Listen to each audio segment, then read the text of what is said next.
Chevrolet Trax. Ito, ang problema naman ito, transmission. Ayan, overhaul natin yung transmission nito. At i-overhaul pala, sorry. I-rebuild pala natin yung transmission nito.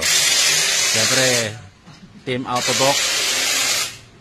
Kapag na-rebuild natin to, smooth na to. Marami na tayong na-rebuild na transmission, no? Cruise, Captiva, Trailblazer, Orlando. Ito yung mga ano natin.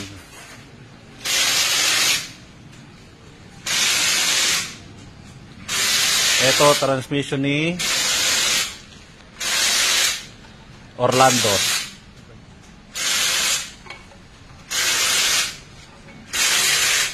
Transmission ni Sonic.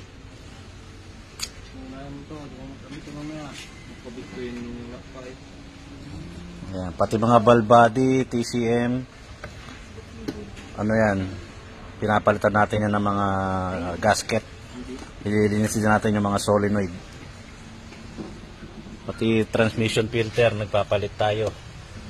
Clutch lining, clutch plate, palit lahat yan. Pag nagre-rebuild tayo ng transmission.